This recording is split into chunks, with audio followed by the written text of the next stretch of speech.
अस्सलाम वालेकुम स्टूडेंट्स। पिछले लेक्चर में मैं आपको प्रिंसिपल क्वांटम नंबर n और एजीमुथल क्वांटम नंबर l बता चुकी हूँ। आज हम magnetic quantum number n small m की बात करेंगे। बोर्स के एटॉमिक मॉडल के डिफेक्ट्स में से एक डिफेक्ट्स ये भी था कि वो मैग्नेटिक फील्ड में हाइड्रोजन एटम के जो स्पेक्ट्रल लाइंस हैं उनकी स्प्लिटिंग को एक्सप्लेन नहीं कर सका था, जिसको हमने जीमन इफेक्ट का नाम दिया था।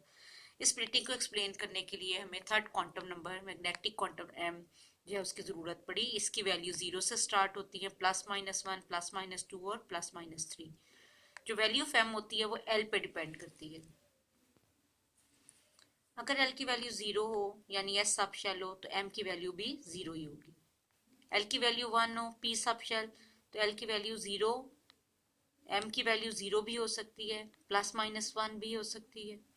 अगर l की वैल्यू 2 है d सब शेल तो इसकी वैल्यू m की 0 भी हो सकती है, +-1 भी और +-2 भी। l की वैल्यू 3 हो तो f सब शेल होता है, m की वैल्यू 0, +-1, +-2 और +-3 हो सकती है। मैग्नेटिक क्वांटम नंबर ना सिर्फ जीमन इफेक्ट को एक्सप्लेन करता है बल्कि इसके साथ साथ ये हमें ऑर्बिटल की स्पेस में डीजेनरेसी के बारे में भी इंफॉर्मेशन देता है। ये हमें बताता है कि एस पी डी और F subshell X Y Z axis के लॉन्ग मैग्नेटिक फील्ड की प्रेजेंस में कितने वे में अपने आप को अरेंज कर सकते हैं। जो एम है की वैल्यूज हैं वो हमें ये आइडिया देती हैं कि एक सब शेल की कितनी स्पेस में अरेंजमेंट या ओरिएंटेशन है, along X axis, along Y axis या अलोंग जेड एक्सिस। फर्स्ट कर लेते हैं, हमारे पास एस सब शेल है। एस सब शेल के लिए मैं अभी ऊपर भी बता चुकी हूँ कि एल की वैल्यू 0 होती है, एम की वैल्यू भी 0 होती है। जब एम की वैल्यू 0 होगी तो हमें यह बताती है कि एस सब शेल जो है उसकी स्पेस में सिर्फ एक ही ओरिएंटेशन है।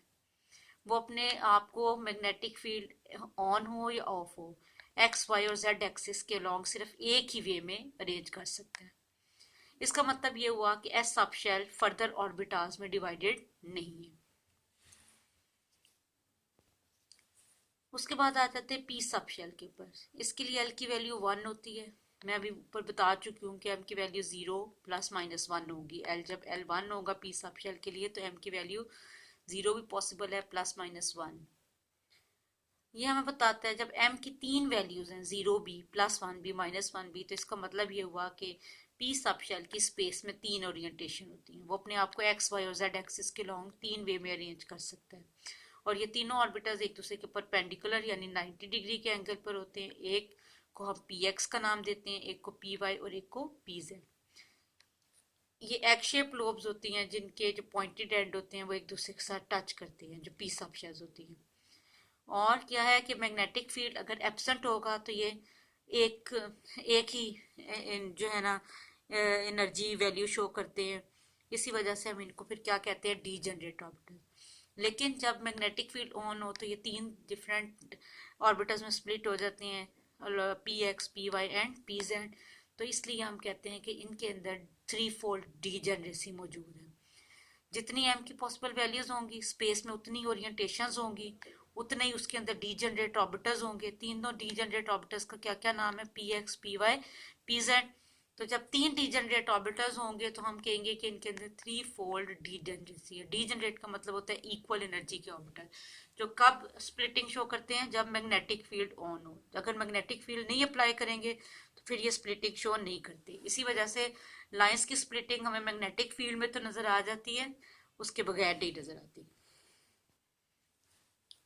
डी सब शेल जो है इसकी रियल की वैल्यू 2 होती है और एम की पॉसिबल वैल्यू 0, +-1 और +-2 होती है। अब एम की वैल्यूज अगर आप काउंट करें तो 0 के बाद +1 भी है, -1 भी है, +2 भी और -2 भी है। ये टोटल वैल्यूज हो गए 5। एम की वैल्यूज डी सब शेल के लिए चूंकि 5 हैं तो इसका मतलब है ये मैग्नेटिक फील्ड की प्रेजेंस में 5 स्पेस ओरिएंटेशन शो करते हैं।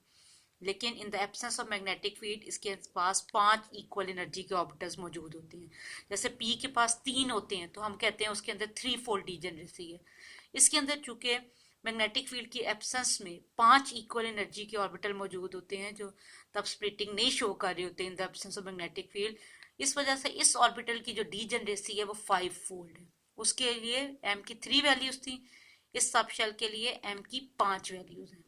5 ही स्पेस ओरिएंटेशन है, इनको हम क्या नाम देते हैं, डी एक्स वाई। जैसे ऊपर वालों में से एक को नाम दिया था पी एक्स का, एक को पी वाई और एक को पी जेड।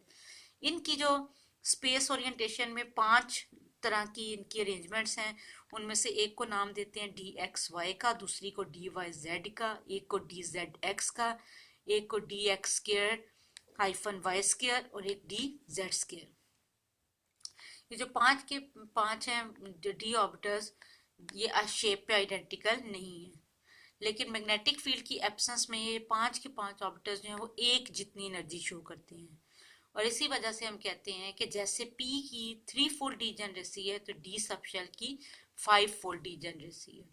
तो अब तक जो हमने अभी तक टॉपिक पढ़ा है M, इसमें हमने ये देखा कि M की वैल्यूज जितनी होंगी उस ऑर्बिटल की उतनी ही स्पेस ओरिएंटेशन होंगी in the presence of magnetic field, और उसके अंदर उतने ही ऑर्बिटल्स डीजेनरेट मौजूद होंगे।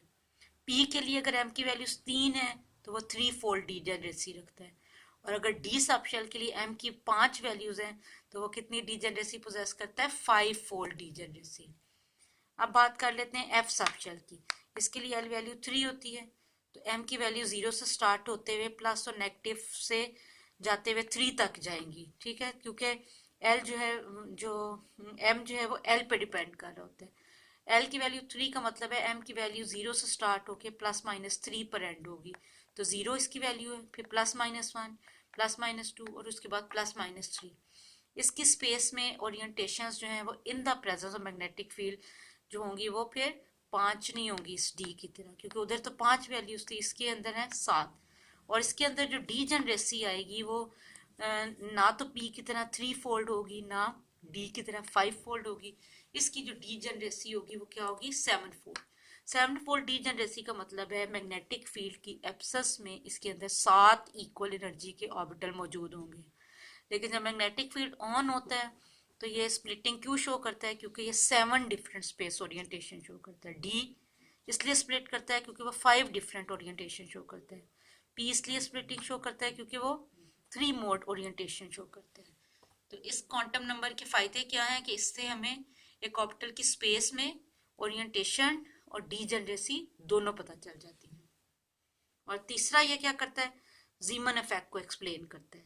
तो टोटल आपने 3 सिग्निफिकेंस एम के देखे। नंबर 1 डी जनरेसी ऑर्बिटल की बताता है, नंबर 2 स्पेस में ओरिएंटेशन बताता है, अगर एम की वैल्यू 5 है तो 5 ही स्पेस ओरिएंटेशन, 7 है तो 7 ही। अब एस ऑर्बिटल के लिए आपने एल की वैल्यू 0 देखी और एम की वैल्यू भी 0, इसका मतलब है उसकी स्पेस ओरिएंटेशन सिर्फ एक ही है, क्योंकि एम की पॉसिबल वैल्यू खाली 0 है। इसके बाद हम बात करेंगे स्पिन क्वांटम नंबर एस की। जो अल्कली मेटल्स हैं वो ग्रुप नंबर 1 में मौजूद होते हैं, इन तमाम के आउटर मोस्ट शेल में खाली एक इलेक्ट्रॉन होता है।